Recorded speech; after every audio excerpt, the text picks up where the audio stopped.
Hello everyone, I am Shivani Solanki and I welcome you all to the PW YouTube channel, जहां पे चल रहा है इंडियन कॉन्ट्रैक्ट एक्ट की फ्री वाईटी सीरीज और हम डील कर रहे हैं एजेंसी का पार्ट 2 है। दैट मींस आज एजेंसी के लेक्चर को हम वाइंड अप करेंगे और इसी के साथ 18 लेक्चर्स में इंडियन कॉन्ट्रैक्ट एक्ट का जो पूरा बेरेक्ट प्रोविजन है, बेरेक्ट कॉन्सेप्चुअल क्लैरिटी है, वो वाइंड अप जो है वो हो जाएगा। Yes, so without wasting any time session को स्टार्ट करेंगे। और सेशन को स्टार्ट करने से पहले मैं आपको ये बता दूं कि आज हम कहां से कहां तक चीजों को कवर करने वाले हैं। आज हम कवर करेंगे चीजों को सेक्शन नंबर 211 टू 238, 210 तक, दैट इज 182 से लेके 210 तक हम लास्ट क्लास में ऑलरेडी डील कर चुके हैं। Before beginning with the session, all those students who are looking for the PDFs of these sessions, you can collect it from PW app पर जाएंगे, पीडब्ल्यू ऐप पर जाएंगे और पीडब्ल्यू ऐप से ये पीडीएफ्स को डाउनलोड करने के लिए ये पूरा बैनर जैसा ही आपको बैनर दिखेगा और वहां पर ये पर्टिकुलर फ्री बैच है। इस फ्री बैच को एनरोल करने से वहां आप वीडियोस भी देख सकते हैं और वहां पर आपको पीडीएफ भी मिल जाएंगे। वीडियोस वैसे यूट्यूब पर भी रहेंगे, बट ध्यान रहे 31 दिसंबर 2025 के बाद इस पर्टिकुलर फ्री बैच की जो वैलिडिटी है वो एक्सपायर हो जाएगी। फिर in case if you want to make the notes, you can take the help of these videos. Now without wasting any time, let's begin with the session. और इससे पहले हम वो चीजें रिवाइज कर लेते हैं जो हमने लास्ट लेक्चर में डिस्कस की थी।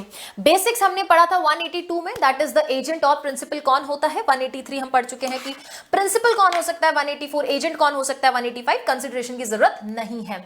186 एजेंसी जो है वो इंप्लाइड हो सकती है, एक्सप्रेस हो सकती है, सॉरी अथॉरिटी एक्सप्रेस हो सकती है, इंप्लाइड हो सकती है। 187 में एक्सप्रेस और इंप्लाइड अथॉरिटी को डिफाइन कर रखा है।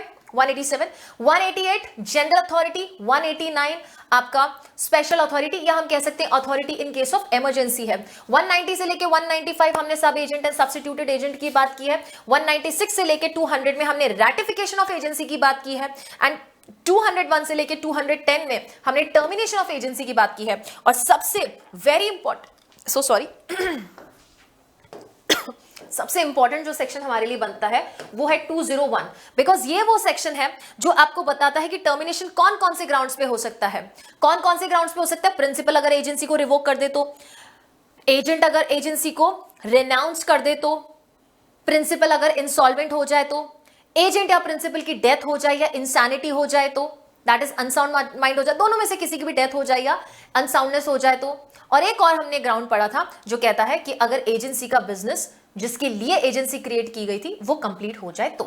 और आज पढ़ेंगे हम एजेंट की ड्यूटी क्या होती है प्रिंसिपल की तरफ। एजेंट है मतलब मास्टर के प्रति सर्वेंट की क्या क्या ड्यूटी बनेगी। सबसे बड़ी चीज भाई, काम करना पड़ेगा, है ना।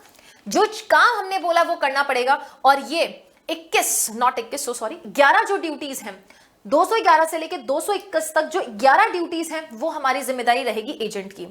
मेज के पर्सपेक्टिव से इस तरीके से अगर आप टाइटल पढ़ के जाएंगे और टाइटल को थोड़ा सा इलाबोरेट कर देंगे तो आई थिंक आपका पर्पस जो है वो सेटिस्फाई हो जाएगा।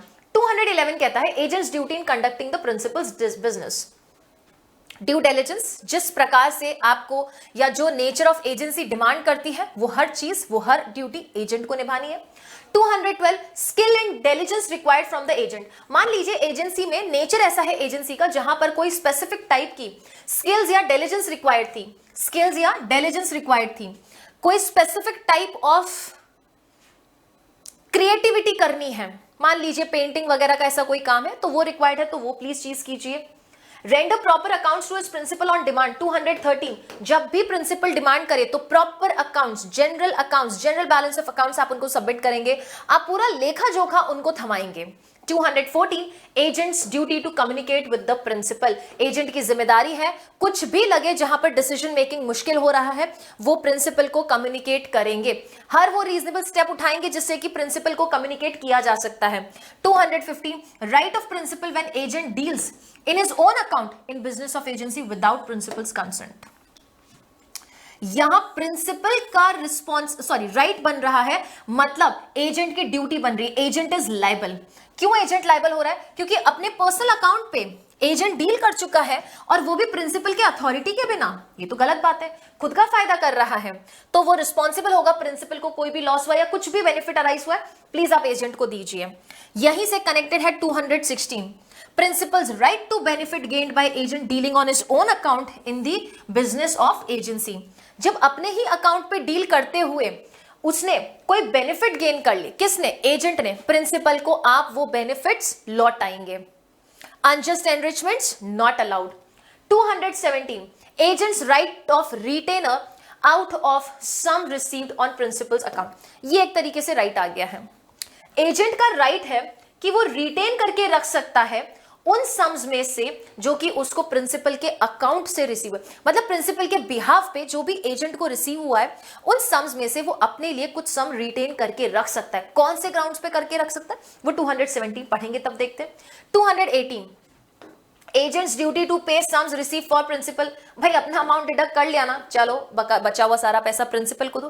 प्रिंसिपल के अकाउंट पे, प्रिंसिपल के बिहाफ पे आपने पैसे को क्या किया है, उस पर्टिकुलर सम्स को रिसीव किया है ना, प्रिंसिपल के नाम पे रिसीव किया है, तो प्लीज आप वो चीज को प्रिंसिपल को दीजिए। 219 when agents remuneration become due. Agent का रेम्युनरेशन ड्यू कब हो जाता है? दैट मीन्स व्हेन और eight which point principal is liable to pay remuneration to your agent. 220 agent not entitled to remuneration for business misconducted. Agent entitle नहीं है remuneration के लिए, एजेंट को कोई रेम्यूनरेशन नहीं मिलेंगे। 219 में बोला ना रेम्यूनरेशन का लेने का अधिकार है, 220 बोलता ना कोई रेम्यूनरेशन नहीं मिलेगा अगर आपने मिसकंडक्ट किया, आपने काम ही ढंग से नहीं किया है, आपने 211 का वायलेशन कर दिया है, तो 220 बोलता है नो रेम्यूनरेशन, नथिंग।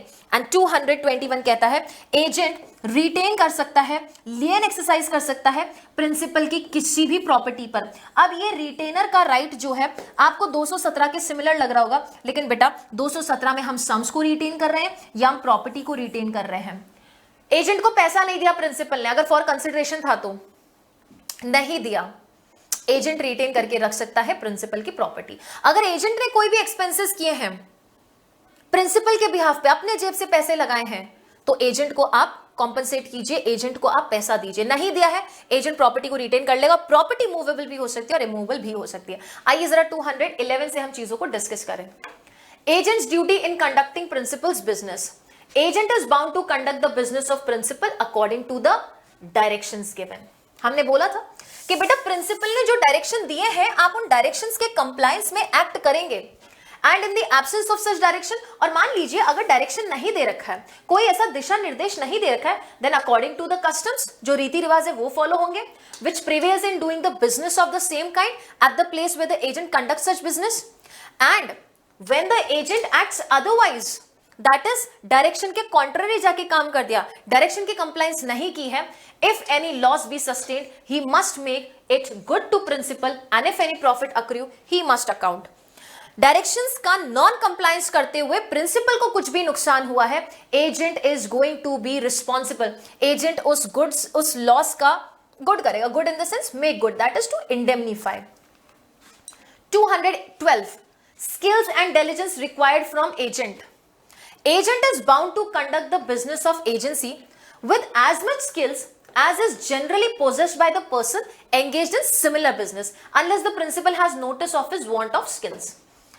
एजेंट को जनरली हर बिजनेस में वो बाउंड है कि आमतौर पे, सामान्य तौर पे जितनी स्किल्स रिक्वायर्ड है वो उतनी स्किल्स उस बिजनेस ऑफ एजेंसी में रेंडर करेगा। अगर आपको पता है कि आपको कोई शोरूम की ओपनिंग एंड उसको बंद करने की जिम्मेदारी दे रखी है, तो आपको इतना पता होना चाहिए कि शटर डाउन करने के बाद ताला लगाना है। आपको इतना पता होना चाहिए कि सारा सामान लाइट्स ऑफ वगैरह करके चेक करके कैमरा वगैरह ऑन है कि नहीं, फिर आपको एग्जिट लेनी है वहां से। ये डिलिजेंस, ये ड्यूटी टू टेक केयर उस बिजनेस के वर्क के साथ नेचर ऐसा है कि उसके साथ अटैच्ड है, और अगर आप ये स्किल्स एक्सरसाइज नहीं करो, you are responsible to principal. The agent is always bound to act with the reasonable diligence and use such skill as he possesses and to make compensation to the principal. Principal को compensation देगा in respect of direct consequence of his own neglect. Neglect कर दिया आपने, वो due diligence नहीं लिया, आप careful नहीं थे, आपने लापरवाही बरत ली है, वो responsible होगा किसको? Principal को। Neglect के लिए, want of skill के लिए या misconduct, but not in respect of loss or damage which are indirectly or remotely caused to the neglect, want of skill or misconduct. This can be connected to section number 73.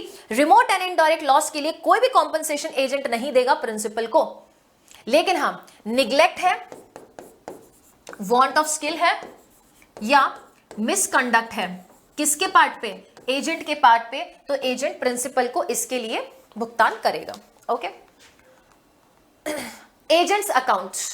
Agent is bound to render proper accounts to his principal on demand. Please note down, हो सकता है pre में पूछ लिया जाए, जब principal demand करे तो एजेंट की जिम्मेदारी बनती है कि वो उन्हें प्रॉपर अकाउंट्स दे। प्रॉपर अकाउंट्स दे मतलब प्रॉपर लेखा जोखा उनके सुपुर्द कर दे। 214 agent's duty to communicate with the principal. Agent की पूरी जिम्मेदारी है कि अगर कोई इमरजेंसी वगैरह आ जाए, कोई भी डिफिकल्टी आ जाए, जहां एजेंट को लग रहा है कि प्रिंसिपल से बिना बात किए तो हो ही नहीं सकता, प्रिंसिपल शिमला चला गया घूमने के लिए, तो आप प्रिंसिपल को फोन कीजिए। प्रिंसिपल को फोन नहीं लग रहा, उनके फैमिली मेंबर्स है साथ में, सो सॉरी, तो फैमिली मेंबर्स से आप बात कीजिए, बट पूरी कोशिश करनी है कि प्रिंसिपल से संपर्क बन जाए एजेंट का, ये उसकी जिम्मेदारी है। It is the duty of agent in case of difficulty to use all reasonable diligence in communicating with his principal and in seeking to obtain his instruction। उसके इंस्ट्रक्शन लेने के लिए आप पूरी कोशिश करें कि आप अपने प्रिंसिपल से संपर्क बना लें। 215 right of principal when agent deal on his own account in a business without principal's consent. Principal के कंसेंट के बिना एजेंट ने अपनी पर्सनल कैपेसिटी में एक्ट कर लिया है तो उसने जो कुछ बेनिफिट लिया है वो प्रिंसिपल को देगा।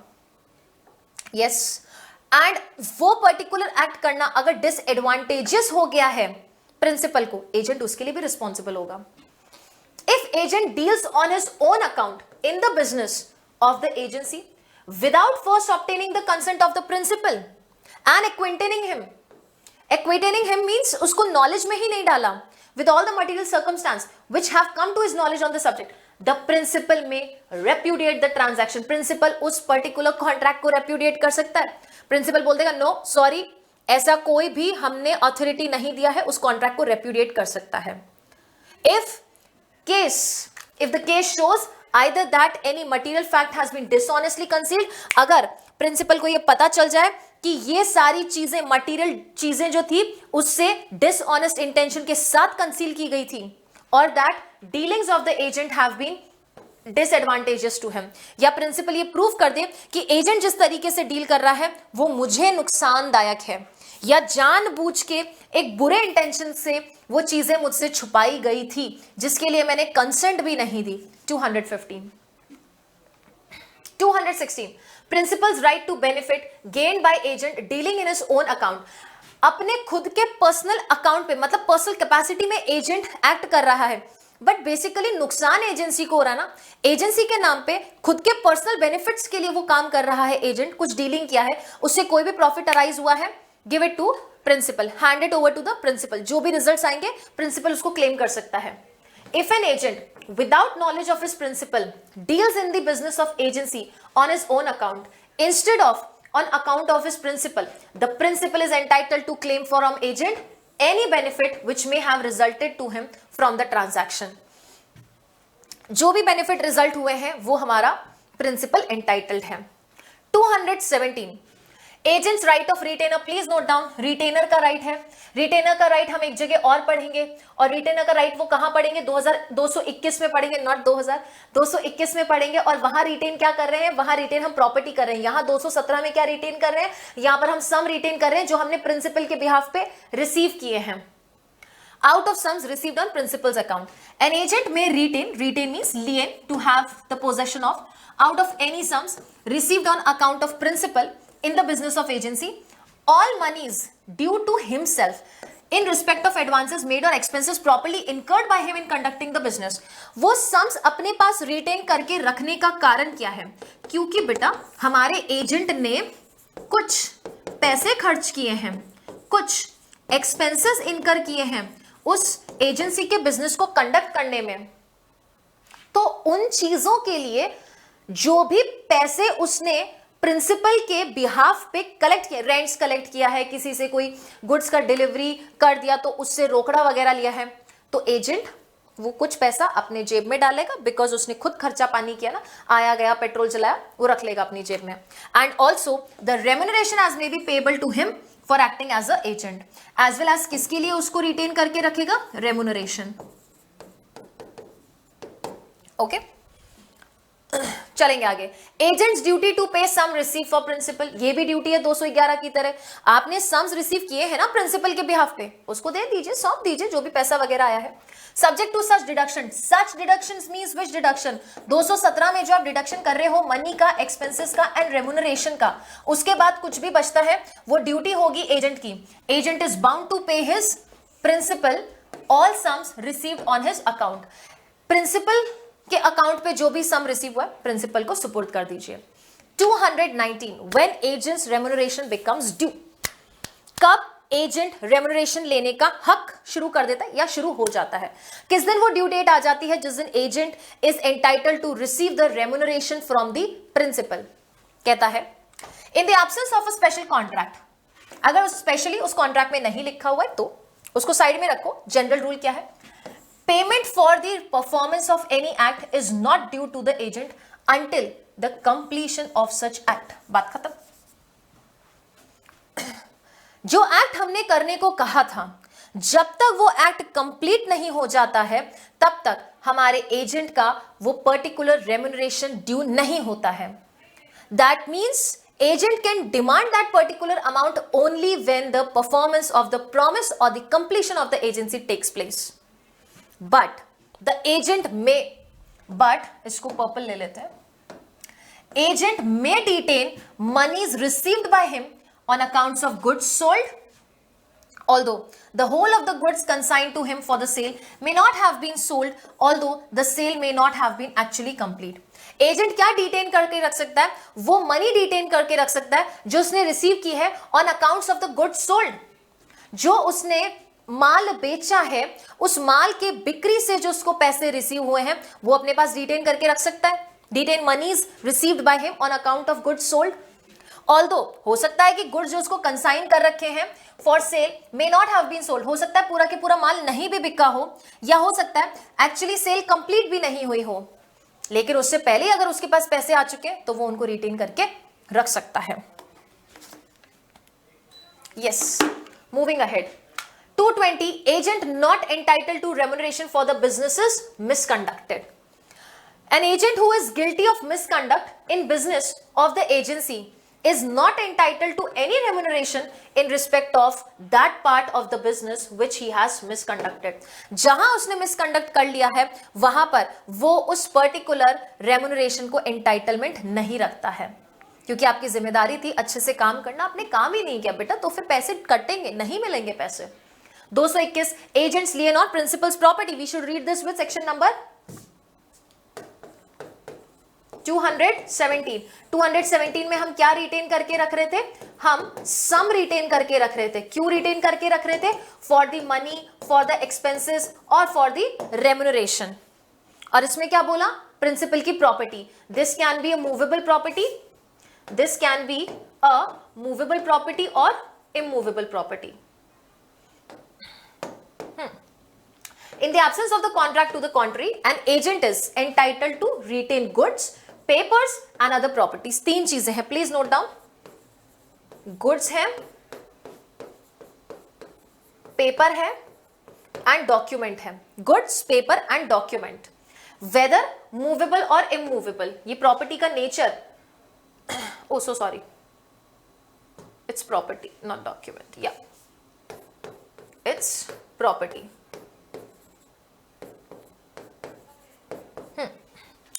Of the principal received by him until the amount due to himself for the commission, disbursement or service in respect of the same has been paid or accounted for him। जो reimbursement का पैसा था या डिसइंबर्समेंट का पैसा था, commission का पैसा था, सर्विस का पैसा था, जब तक एजेंट को नहीं मिल जाता है तब तक के लिए वो goods, papers and property, be it movable property और इमूवेबल प्रॉपर्टी पर राइट टू लियन एक्सरसाइज कर सकता है। राइट टू लियन कहां पढ़ा था, हमने पढ़ा था ना, particular lien section 117, general lien section 171। Okay, yes, I think this is same. Okay, principal's duty to agent. अभी हमने बोला एजेंट की ड्यूटी प्रिंसिपल की तरफ क्या है, अब ये प्रिंसिपल की ड्यूटी एजेंट की तरफ क्या है।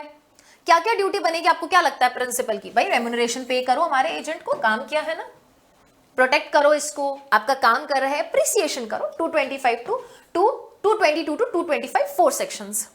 222, agent to be indemnified against the consequences of lawful act. Can I say कि प्रिंसिपल की ड्यूटी मतलब एजेंट के right,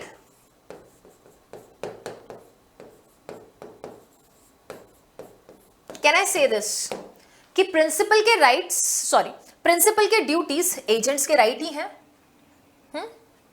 agent to be indemnified against the consequences of lawful act, कोई भी लॉफुल एक्ट हो रहा है एजेंट इंडेमनिफाई किया जाएगा अगर वो लॉफुल एक्ट कर रहा है तो। एंड 223 दोनों ही साथ में ही पढ़ना चाहिए, agent again to be indemnified against the consequences of the act done in good faith, यहां पे लॉफुल एक्ट, यहां पे सद्भावपूर्ण में कर रहा है, कोई भी नुकसान हुआ एजेंट को आप इंडेमनिफाई कीजिए।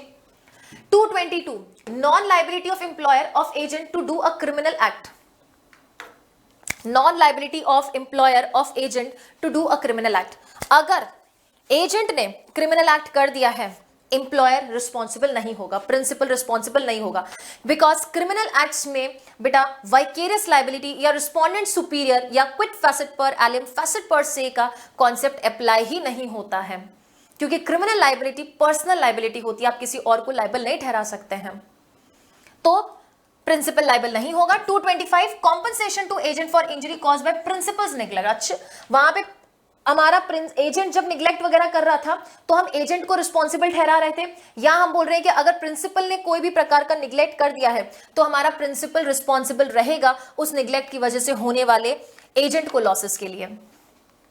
225 An employer of the agent is bound to indemnify him against the consequences of all lawful acts done by such agent in exercise of the authority conferred upon him। क्यों मैं illustration साथ में लेकर आती हूँ ताकि आपको पता रहे, सेक्शन छोटा है बट देखो कितने प्यारे प्यारे इलस्ट्रेशन दे रखे हैं, और ये illustration as it is exam में आ जाते हैं, प्री में भी आ जाते हैं, मेंस में भी आ जाते हैं, तो पढ़ के जाओ। ओके और कई बार इलस्ट्रेशंस अपनी नोटबुक में स्टिक करो और साइड में मार्जिन में इतनी जगह छोड़ो कि आप उसका डायग्राम बना सको। Okay agent to be indemnified against the consequences done in good faith. When one person employs another to do an act, that means principal employs the agent to do an act and the agent doesn't act in good faith और agent good faith में act कर भी दे, the employer is liable to indemnify the agent against the consequence of that act though it causes the injury to the rights of the third person। हो सकता है कि इससे third person को injury भी कॉज हो जाए, बट प्रिंसिपल की जिम्मेदारी है कि एजेंट को इंडेमनिफाई करेगा, he will make good the losses. 224 non liability of the employer of agent to do a criminal act. When one person employs another to do an act which is criminal, employer is not liable to the agent either upon express or implied promise to indemnify him against the consequences of the act। Employer ने अगर, that is principal ने अगर agent को criminal act करने के लिए employ किया है एंड हमारा एजेंट जाकर वो क्रिमिनल एक्ट कर दे, प्रिंसिपल रिस्पॉन्सिबल नहीं होगा, भले वो क्रिमिनल सिविल के मामले में कह रहे हैं, दैट मीन्स वो इंडेमनिफाई नहीं करेगा, वहां दोनों की क्रिमिनल लाइबिलिटी जरूर बन जाएगी, क्रिमिनल कॉन्स्पिरेसी लग जाएगा, और जहां लग रहा है कि कॉमन इंटेंशन वगैरह वो मुद्दा लग जाएगा, बीएनएस अप्लाई हो जाएगा।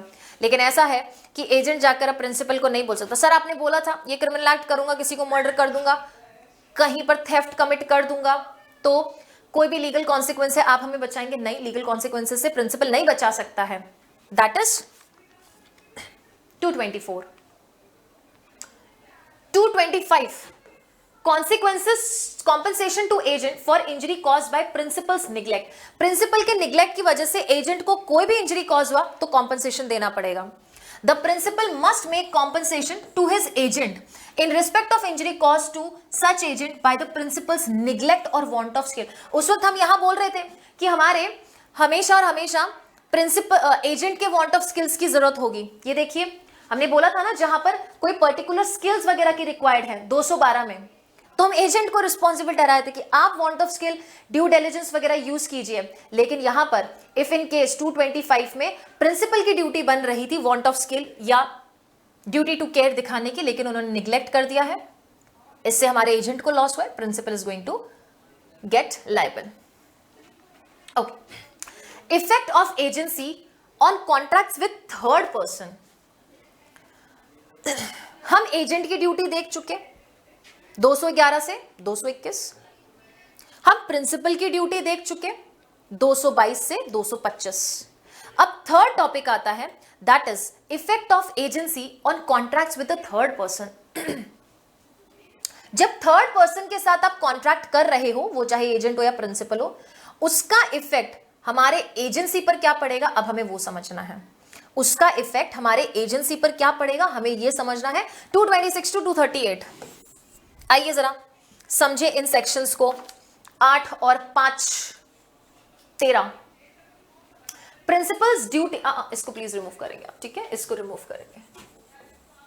ओके 225 बोलता है enforcement and consequences of agent's contract. Agent के कॉन्ट्रैक्ट के कॉन्सिक्वेंसेस क्या होंगे, मतलब एजेंट, प्लीज नोट डाउन, जिसके साथ हम कॉन्ट्रैक्ट कर रहे हैं वो थर्ड पर्सन है, that means third person picture में आ चुका है। अगर हम थर्ड पर्सन के साथ, कौन, हमारा एजेंट कॉन्ट्रैक्ट करे, इसका कॉन्सिक्वेंस क्या है, जैसे कि प्रिंसिपल ने कॉन्ट्रैक्ट किया है, क्योंकि agent is acting on behalf of principal, यही कहना चाह रहे 226। दैट मींस ये वो सेक्शन है जो कि वाइकेरियस लायबिलिटी या मैं कहूं रिस्पोंडेंट सुपीरियर या क्विट फैसेट पर या फैसेट पर से का टॉपिक है। That is 226। Enforcement and consequence of agent's contract कहता है same legal consequence as if the contract has been entered into by principal. वही प्रभाव होगा जैसे कि प्रिंसिपल खुद कॉन्ट्रैक्ट्स में एंटर हुआ है। 227 एंड 228, 227 एंड 228।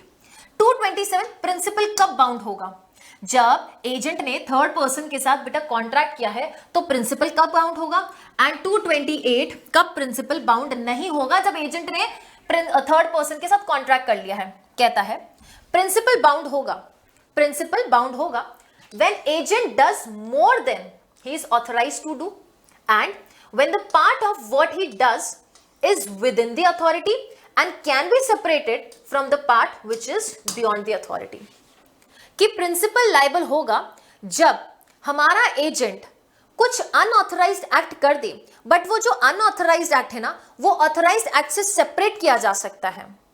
जब अनऑथराइज्ड एक्ट को ऑथराइज्ड एक्ट से सेपरेट किया जा सकता है तो हमारा प्रिंसिपल ऑथराइज्ड एक्ट के लिए रिस्पॉन्सिबल होगा। यहां पर प्रिंसिपल बाउंड हो जाएगा उस ऑथराइज्ड एक्ट के लिए। लेकिन 228 क्या बोल रहा है, 228 बोल रहा प्रिंसिपल कब बाउंड नहीं होगा, where an agent does more than he is authorized to do. Agent को बोला 100 किलो चावल लेके आओ, वो 125 किलो चावल लेकर आ गया, इनको अलग कर सकते हैं ना, तो 100 किलो राइस के लिए प्रिंसिपल रिस्पॉन्सिबल हो जाएगा अगर शॉपकीपर को पैसा नहीं दिया है, एंड 25 kg के लिए रिस्पॉन्सिबल नहीं होगा क्योंकि that can be separated. 228 where an agent does more than what he is authorized to do and he does beyond the scope of authority and it cannot be separated। अगर वो authorized act and unauthorized act को हम separate नहीं कर सकते, authorized unauthorized को separate नहीं कर सकते, principal bound नहीं होगा, principal bound नहीं होगा because they are not separable। और इसमें authorized and unauthorized act separable है। यू रिमेंबर हमने ऐसा ही कुछ बेलमेंट के कॉन्टेक्स्ट में पढ़ा था, सेक्शन 155, बेलर की कंसेंट के साथ आप गुड्स मिक्स कर देते हो एंड विदाउट बेलर की कंसेंट 156 में सेपरेबल गुड्स को मिक्स कर देते हो एंड विदाउट बेलर की कंसेंट के आप 157 में अनसेपरेबल गुड्स को मिक्स कर देते हो। वैसे कि वैसे यहां बोल रहा है। एंड 229 बोलता है consequence of notice given to agent. 226 में बोल रहा है मैम अगर एजेंट थर्ड पर्सन के साथ कॉन्ट्रैक्ट में एंटर हो गया तो उसका कॉन्सिक्वेंस क्या होगा, एज इफ ये थर्ड पर्सन एजेंट के साथ कॉन्ट्रैक्ट में एंटर हुआ है। अगर थर्ड पर्सन एजेंट को नोटिस दे देता है, इसका कॉन्सिक्वेंस क्या होगा कि आपने प्रिंसिपल को नोटिस दे दिया, बिकॉज एजेंट क्या कर रहा है, प्रिंसिपल के बिहाफ पे एक्ट कर रहा है ना। आपने कोई भी नोटिस एजेंट को दिया, उसका कॉन्सिक्वेंस क्या है, have the same legal consequence as if it had been given और ऑब्टेन्ड बाय द प्रिंसिपल। ये माना जाएगा जैसे कि वो नोटिस प्रिंसिपल के द्वारा ही दिया गया है। अगर एजेंट थर्ड पर्सन को देता है और थर्ड पर्सन एजेंट को नोटिस देता है तो हम ये मानेंगे कि आपने प्रिंसिपल को ही नोटिस सर्व किया है। That will be considered as duly service और due service of the notice. आ जाइए पढ़े 226 enforcement and consequences of agent's contract. Contract entered into through an agent and obligation arising from act done by agent may be enforced in the same manner। उनको उसी तरह परिवर्तनीय कराएंगे, उनको उसी तरह एग्जीक्यूट कराएंगे, उनको उसी तरह से परफॉर्म करवाएंगे, उनको उसी तरीके से कोर्ट में एनफोर्स करने के लिए हम जा सकते हैं जैसे कि हम लोग डायरेक्टली प्रिंसिपल के साथ कॉन्ट्रैक्ट में एंटर हुए हैं। and will have the same consequence as if the contract had been entered into and the act is done by the principal in person। बोल रहा है इसका इफेक्ट ये होगा जैसे कि प्रिंसिपल पर्सनली हमारे साथ कॉन्ट्रैक्ट में एंटर हुआ है, प्रिंसिपल पर्सनली कॉन्ट्रैक्ट में हमारे साथ एंटर हुआ है। Principal how far bound when agent exceeds his authority, जब एजेंट अपनी अथॉरिटी एक्सीड कर ले तो प्रिंसिपल जो है वो कहां तक बाउंड होगा? डिपेंड्स, सेपरेबल और not separable. When an agent does more than he is authorized to do and when the part of what he does is within his authority can be separated. मतलब जो agent principal ने कहा, जो principal की authority में रह के किया, वो सेपरेबल है उससे जो आपने विदाउट अथॉरिटी किया है. From the part which is beyond his authority, so much only of what he does as is within the authority is binding as between him and his principal. Yes, तो वो principal उसी चीज के लिए liable होगा जितना कि उसके और प्रिंसिपल के बीच ऑथराइज्ड एक्ट की कैटेगरी में फॉल करता है. And 228 so sorry, principal not bound when excess of agent's authority is not separable. Principal तब बाउंड नहीं होगा जब उसकी अथॉरिटी सेपरेबल नहीं है. When an agent does more than he is authorized to do and he does beyond the scope of his authority and cannot be separated from what is within it. Within it means which authority is within or which act is within the authority. Then principal is not bound to recognize the transaction. Principal bound नहीं है उस transaction को recognize करने के लिए. ये principal की duty नहीं बनती कि वो उसको recognize करे ही करे, उसको accept करे ही करे. That means it is a voidable contract. वो एक्सेप्ट कर भी सकता है, वो रिजेक्ट कर भी सकता है. Yes, ratification of the contracts 196. He may accept it, he may reject it. That is to say, he may accept it or he may disown it. Okay. 229 consequence of the notice given. हम बोलेंगे इसको 226 के साथ पढ़ेंगे बेटा, क्योंकि 226 में contract का कॉन्सिक्वेंसेस बता रहा है, 229 में हमको नोटिस का कॉन्सिक्वेंस बता रहा है. Any notice given to or information obtained by the agent provided to be given or obtained in course of the business, है ना. कोई भी नोटिस दिया है या यूजुअली जो आमतौर पे बिजनेस के इंटरेक्शन में डील किया जाता है, transacted by him for the principal shall between the principal and the third party have the same consequence as if it had been given to or it had been obtained by the principal. यही मानेंगे कि हमने वो notice या तो principal को दिया या ये मानेंगे कि वो नोटिस प्रिंसिपल की तरफ से हमको आया है. ओके. यस, अब आती है हमारे पास प्रिंसिपल्स. ओके, इसको वापस से हटाएंगे. कुछ एंड में और ड्यूटीज आती है हमारे पास, कुछ और हमारे पास ड्यूटीज कहूं मैं थर्ड पर्सन की तरफ तो मोर एप्रोप्रिएट होगा. कहता है 230 से लेके 238 तक. दैट मींस ये जो 9 सेक्शन है, कुछ सेक्शन इसमें से इंपॉर्टेंट है. इसका लिटरल मीनिंग हम इस टेबल से समझेंगे और फिर इन डेप्थ हम लोग क्लैरिटी जो है बेरेक्ट से लेंगे. कहता है agent can not personally enforce और be bound by contracts on behalf of principal. Agent कभी भी पर्सनली कॉन्ट्रैक्ट्स को एनफोर्स नहीं कर देता ना, नहीं कर सकता है. प्रिंसिपल को वहां रहना पड़ेगा भाई एनफोर्समेंट के लिए. आप थर्ड पर्सन आकर सिर्फ और सिर्फ एजेंट को रिस्पॉन्सिबल कर दे, ऐसा नहीं हो सकता, क्योंकि उनको वहां पर प्रिंसिपल को स्यू करना पड़ेगा. 231 rights of parties to a contract made by agent not disclosed. जब बताया ही नहीं कि मैं किसी पर्सन का एजेंट हूं तो थर्ड पर्सन का क्या राइट बनेगा? 231. 232 performance of contract with agent supposed to be a principal. जब आप कॉन्ट्रैक्ट एक ऐसे पर्सन, ऐसे एजेंट के साथ कर लेते हो जिसको आपने प्रिंसिपल मान लिया. 232. 233 right of person dealing with the agent personally liable. That means ये तीनों में ही राइट किसका बोल रहा है? थर्ड पर्सन के राइट्स की बात कर रहा है. ये क्या राइट होगा उस पर्सन का जो एजेंट के साथ, जहां पर एजेंट पर्सनली लायबल हो रहा है? क्या वो कॉन्ट्रैक्ट पर्सनली एजेंट के अगेंस्ट एनफोर्स करेगा या फिर वो प्रिंसिपल के अगेंस्ट भी एनफोर्स कर सकता है? 233. Okay. 234 consequence of inducing agent of principal to act on belief that the agent of principal will be held liable exclusively. पता है थर्ड पर्सन आके यहाँ चालाकी करता है. थर्ड पर्सन जाके एक बार तो या तो एजेंट को बोलता है कि सुनो अपन दोनों कुछ एक्ट कर लेते हैं, प्रिंसिपल को लायबल ठहरा देंगे, या फिर वो जाके प्रिंसिपल से कॉन्ट्रैक्ट करता है, डीलिंग करता है कि अपन दोनों काम कर लेते हैं, एजेंट को रिस्पॉन्सिबल कर लेते हैं. ऐसे का क्या कॉन्सिक्वेंस होगा? एंड 235 कहता है लायबिलिटी ऑफ प्रिटेंडेड एजेंट, जो इम्पोस्टर है उसकी क्या लायबिलिटी रहेगी? 236 person falsely contradicting as agent not entitled to performance, जो पर्सन फॉल्स तरीके से एजेंट को कॉन्ट्रैक्ट कर रहा है, falsely contracting as agent, okay, जो अपने आप को एजेंट बता रहा है वो एजेंट है नहीं, झूठ बोल रहा है वहां पर जाकर, वो परफॉर्मेंस के लिए एंटाइटल्ड नहीं है, मतलब वो थर्ड पर्सन को नहीं बोल सकता परफॉर्मेंस करो, क्यों भाई, तुम खुद झूठ बोल रहे हो agent. 237 liability of principal include inducing belief that agents unauthorized acts were authorized। Liability of principal, principal, ऐसे प्रिंसिपल की लाइबिलिटी क्या होगी जो हमें ये विश्वास करने में, ये भरोसा करने में विश्वास दिलवा दे कि वो जो अनऑथराइज्ड एक्ट था ना सर, वो ऑथराइज्ड ही था। अच्छा 50 किलो शुगर लेकर आया है, मैंने तो उसको 30 किलो ही बोला था, हाँ नहीं मैंने उसको 50 ही बोला था। So you are making a सामने वाला पर्सन बिलीव कि एजेंट का अनऑथराइज्ड एक्ट नहीं है, ऑथराइज्ड एक्ट है। ऐसे केस में प्रिंसिपल की क्या लाइबिलिटी हो जाएगी, एक तरीके से रैटिफिकेशन ही तो कर रहा है। And 238 effect on agreement of misrepresentation of fraud by the agent, agent अगर एग्रीमेंट में मिसरिप्रेजेंटेशन कर दे या फ्रॉड कर दे तो क्या माना जाएगा।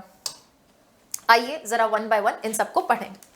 230 agent cannot personally enforce nor be bound by the contracts. In the absence of the contract to the effect, an agent cannot personally enforce the contract entered into by him on behalf of the principal, nor he is personally bound. बोला no personal liability, third person जाके उसको sue कर ही नहीं सकता है। But presumption to the contract to the contrary, such contract shall be presumed to exist in the following case. लेकिन हाँ, ये जो ऊपर वाली बात है कि हम एजेंट को पर्सनली रिस्पॉन्सिबल ठहरा सकते हैं, ये बात हम प्रिज्यूम करेंगे कहां पर, where the contract is made by agent for the sale or purchase of goods of merchant resident abroad, जहां पे हमारा मर्चेंट है, बाहर रह रहा है, वहां पे हम ये प्रिज्यूम कर सकते हैं कि यहां पर इस केस में एजेंट पर्सनली लायबल हो सकता है। कि कॉन्ट्रैक्ट ऑफ सेल या परचेज ऑफ गुड्स किसके लिए क्या है, मर्चेंट रिसाइडिंग अब्रॉड है, तो मर्चेंट का एजेंट अगर है जो यहां वगैरह कहीं रिसाइड कर रहा है, तो ऐसे केस में एजेंट को आप पर्सनली रिस्पॉन्सिबल ठहरा सकते हो, क्योंकि इसका जो मास्टर है, इसका जो प्रिंसिपल है, वो बाहर अब्रॉड रिसाइड कर रहा है। Whether agent does not disclose the name of his principal, अच्छा प्रिंसिपल का नाम ही नहीं बताया उसने, तो वो उसको स्यू कर सकते हैं ना, एजेंट को हम पर्सनली स्यू कर देंगे।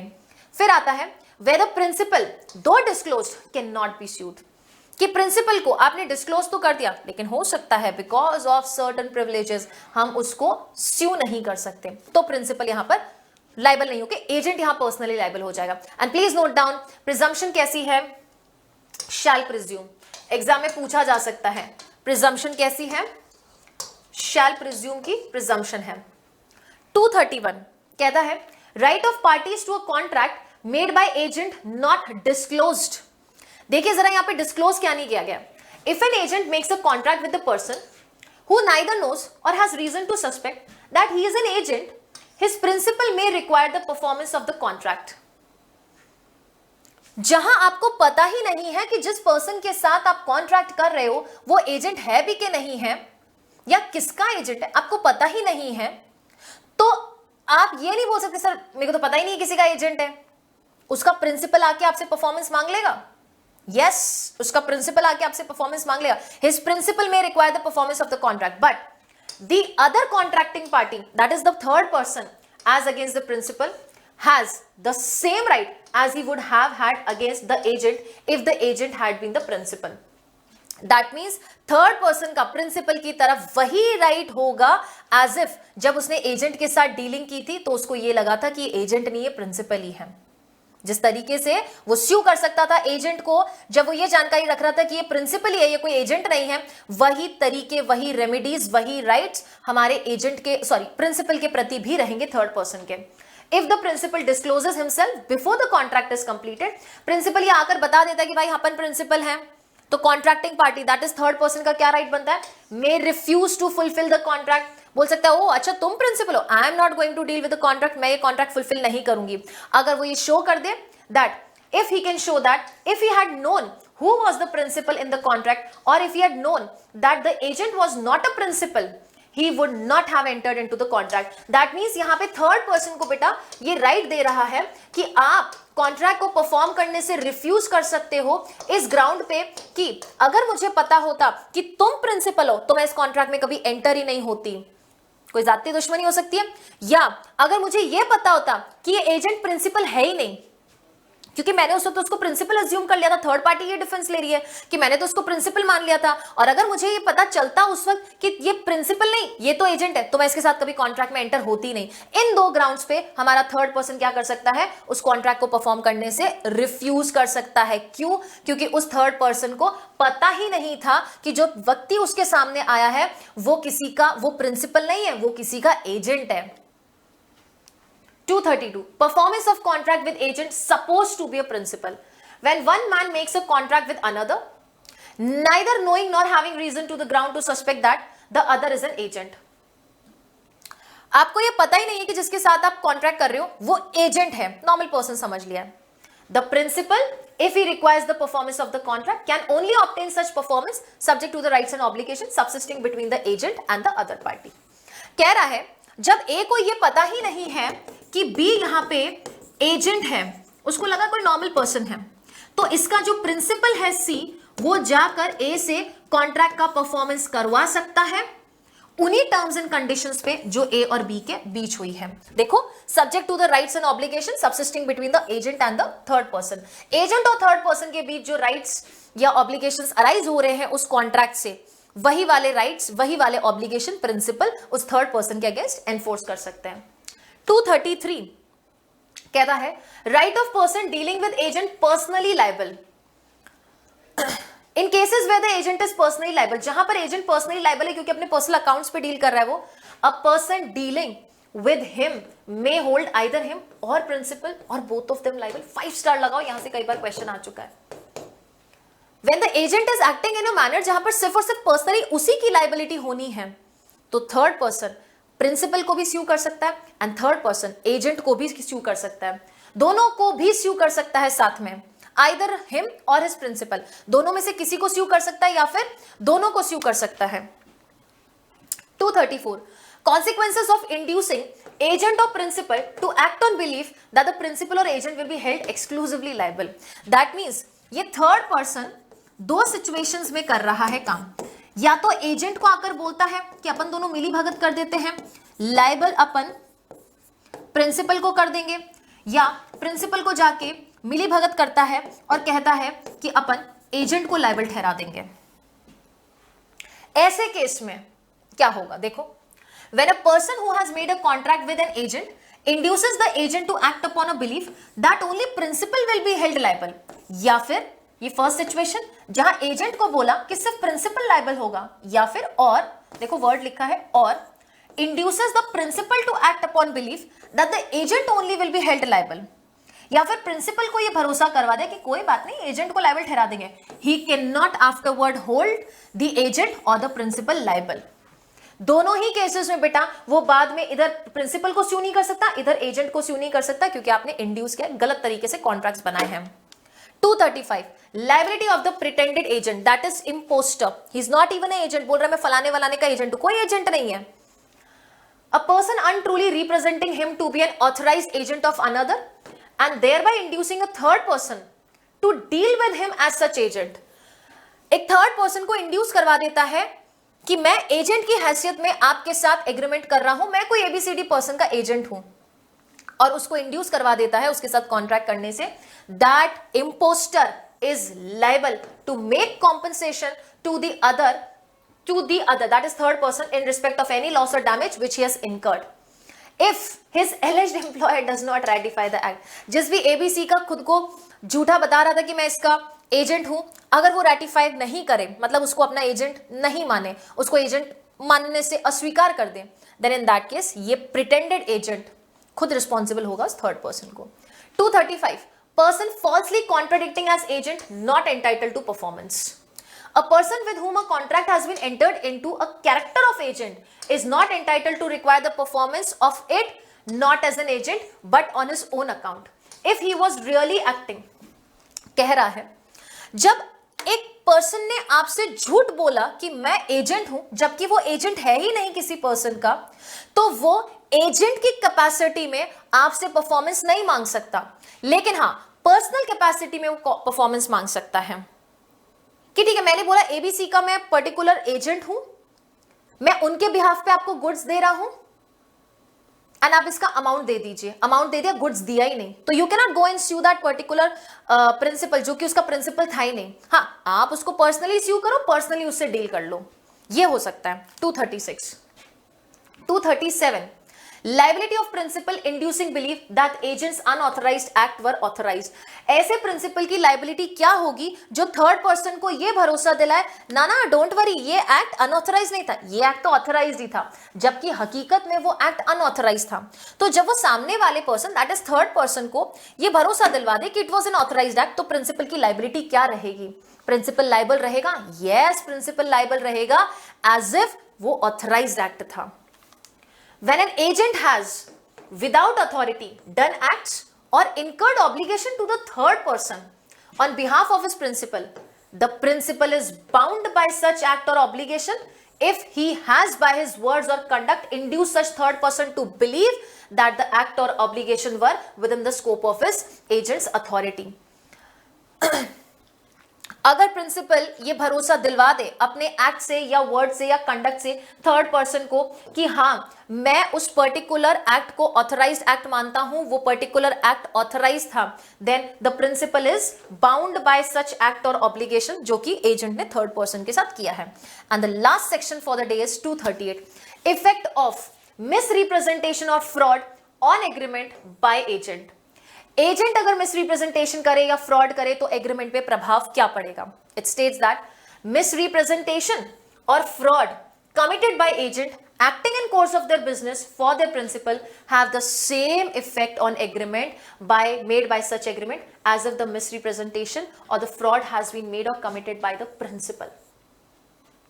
क्योंकि हम 226 में पढ़ के आए हैं contract by agent means contract by principal, 229 में पढ़ के आए हैं that notice by agent means a notice by principal, 229 में हम ये भी पढ़ के आए हैं notice to agent means a notice to principal.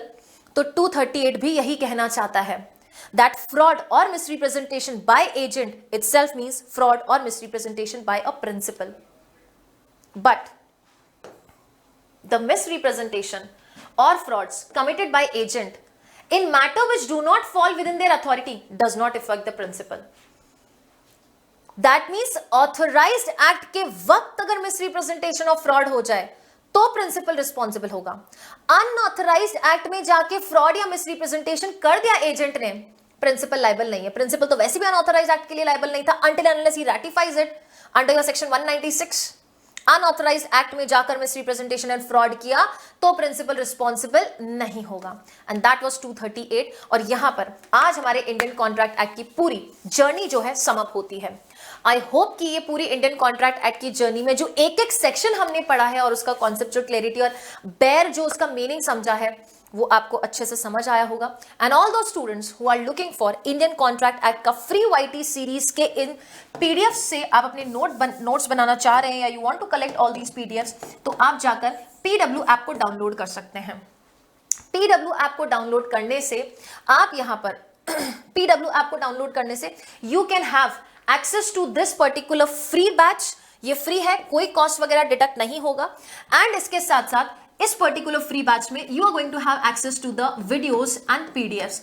But please note down this thing that this free batch is valid till 31st of December 2025। इस duration तक आप इस बैच को एक्सेस कर सकते हैं, उसके बाद ये बैच जो है वो एक्सपायर हो जाएगा। All that you can do is that you can make your notes with the help of the videos that are already subsisting on YouTube और जो आगे भी यहाँ पर यूट्यूब पे रहेगा। यूट्यूब पे इस डेट का कोई इफेक्ट नहीं पड़ने वाला है। आप जाकर पीडब्ल्यू ऐप को अच्छे से एक्सप्लोर कर सकते हैं। बहुत सारे बैचेस ऑलरेडी रन कर रहे हैं, justice 2.0 batch, justice 3.0, justice 1.0, justice 3.0 जो कि अभी हाल ही में 10th of February को स्टार्ट हुआ है, जिसमें इंडियन कॉन्ट्रैक्ट एक्ट को हम ऑलमोस्ट वाइंड अप कर चुके हैं। बीएनएसएस चल रहा है, आप जाके उन बैचेस को देख सकते हैं। Which all states are targeted, which all subjects are covered, minor law, major law, local law, कौन फैकल्टीज हैं। और पीडब्ल्यू ऐप पे जितने भी फ्री सीरीज हैं, बीएनएस हो, बीएनएसएस हो, बीएसए, सीपीसी, टीपीए और द ओल्ड क्रिमिनल लॉज, उन सबका एक्सेस ले सकते हैं। जो मैगजीन्स वगैरह उनको एक्सप्लोर कर सकते हैं। और मिलेंगे आगे जितनी भी फ्री वाईटी सीरीज है इस चैनल पर और भी फैकल्टीज की, आप उनको भी देखते रहें और अपनी प्रिपरेशन को इंश्योर करें, बिकॉज बेरेक्ट इज मस्ट। बेरेक्ट अंडरस्टैंडिंग अच्छी हो गई तो कोई भी जजमेंट या कोई भी रेफरेंस बुक्स है वो आप अच्छे से पढ़ लेंगे। So that was all from my side in today's session. I hope you all have enjoyed this session. We will meet in another new session. Till then thank you so much.